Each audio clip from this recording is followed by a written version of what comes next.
Good evening and Jai Hind student. Welcome to Sunbeam School Sultanpur online classes. We'll be starting NCERT class 10 chapter 7 part 2 outcomes of democracy. In this video we discuss about the legitimate government. The legitimate government is a government which works according to a set of rules. Legitimate government क्या है, जो government एक जो work करती है उसके लिए उसका सेट ऑफ रूल्स होता है, उसके अकॉर्डिंग ही वो वर्क करती है, उसके अगेंस्ट कोई वर्क नहीं करती है, उसके पास अपने रूल्स है। लाइक दिस आवर कंट्री, हमारे पास अपना कॉन्स्टिट्यूशन है, हम उसी के अकॉर्डिंग कोई भी लॉज बनाते हैं, रूल्स बनाते हैं और उसको फॉलो करते हैं। And government take decision by follow norms and proper procedure and citizen are free to know if a decision was taken through proper procedures. और सिटीजन फ्री है कि हमारे जो लॉज बने हैं वो किस तरह से बने हैं, उनके लिए कौन सा प्रोसेसिंग यूज हुआ है। And this is known, इसी को ट्रांसपेरेंसी कहते हैं। For example in India the government has provided citizen the right to information act RTI and which empowers the people to find how the government is working. Democracy में like हमारी country में writ दिया गया है, जिसके reason से हम writ RTI, जिसके रीजन से हम पता कर सकते हैं जो हमारे लॉ बनाए है, कोई भी कानून बना है तो इसमें गवर्नमेंट क्या कर रही है, हम RTI दाखिल करके उसके बारे में पूरी की पूरी इंफॉर्मेशन ले सकते हैं। Now responsive government. Responsive government is a government which responds positively to needs and aspiration of the people, and the government take decision form policies which are acceptable to the people. Under this, whenever possible and necessary, citizen can participate in decision making.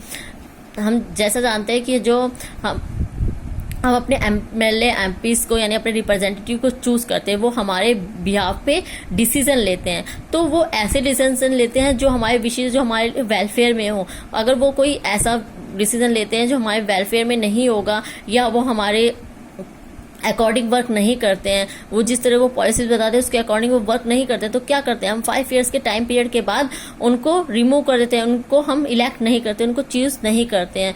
तो under this when ever possible and necessary citizen can participate in decision making.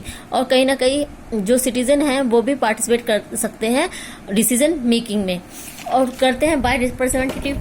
Now economic growth and development. सबसे पहले हम बात करते हैं जो democracy है, democracy को किस लिए अडॉप्ट किया गया. डेमोक्रेसी को अडॉप्ट किया गया है कि जितने भी लोग हों कंट्री के, किसी भी कंट्री के जो लोग हों वो इक्वल हों, उनके साथ किसी भी बेस पे डिस्क्रिमिनेट नहीं करा जाए.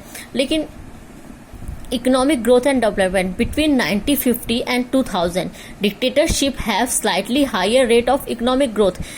1950 से 2000 तक अगर हम देखें तो डेमोक्रेसी की अपेक्षा जो डिक्टेटरशिप है उसका इकोनॉमिक ग्रोथ हाई हुई है, बट डेमोक्रेसी की नहीं हुई है. Economic growth depends on various factor, size of the population of a country, global situation, cooperation from other countries, economic policies adopt by the country. ये काफ़ी सारी चीज़ों पे डिपेंड करती है कि उस कंट्री की पॉपुलेशन कैसी है, उसकी ग्लोबल सिचुएशन कैसी है और उसके साथ अदर कंट्री से रिलेशंस कैसे हैं, एंड इकोनॉमिक पॉलिसीज जो उसने अडॉप्ट की है वो राइट है रॉन्ग है, इन पे भी बेस करते हैं. But however the difference in the rates of economic development between less developed countries with dictatorship and democracy is negligible. कहीं ना कहीं जो मैंने अभी जैसे बताया आपको डिक्टेटरशिप है उसमें के जो डेवलप है इकोनॉमिक डेवलप वो हाई हुआ है, बट डेमोक्रेसी का इकोनॉमिक डेवलपमेंट हाई नहीं है.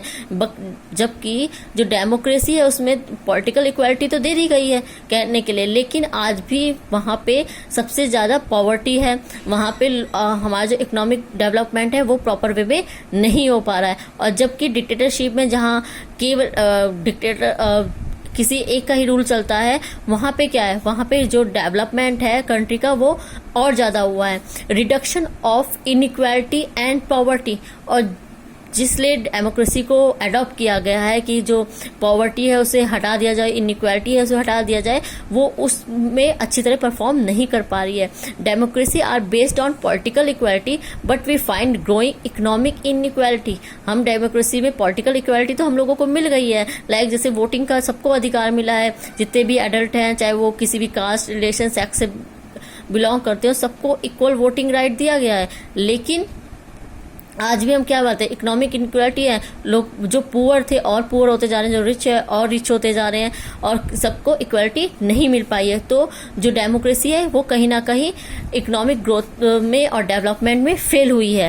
And accommodation of social diversities, democracy helps its citizen to lead a peaceful and harmonious life by accommodating various social division. Democracy का main work है लोगों का जो स्टेटस है उसको बढ़ाना, उनको प्रॉपर फूड देना, प्रॉपर उनको रहने की जगह देना, उनकी जो सोशल डाइवर्सिटी है उसको ख़त्म करके इक्वालिटी प्रदान करना। बट जो डेमोक्रेसी है इसमें भी फेल है, इस मामले में भी वो वर्क नहीं कर पाई है। नेक्स्ट है dignity and freedom of the citizen, democracy promotes dignity and freedom of the individual. Democracy कहीं ना कहीं लोगों को फ्रीडम देती है और उनके सम्मान को बनाए रखती है एंड प्रमोट करती है। And democracy its examination never gets over and it democracy is always striving towards a better goal and people constantly demand more benefits in a democracy. Democracy में लोग अब भी बेटर से बेटर करने की कोशिश कर रहे हैं और डेमोक्रेसी से लोग क्या चाहते हैं, उनकी डिमांड्स जो है और बढ़ती जा रही है कि उनको बेटर से बेटर मिले और अच्छी चीज़ें मिले। Now thank you student, your chapter completed.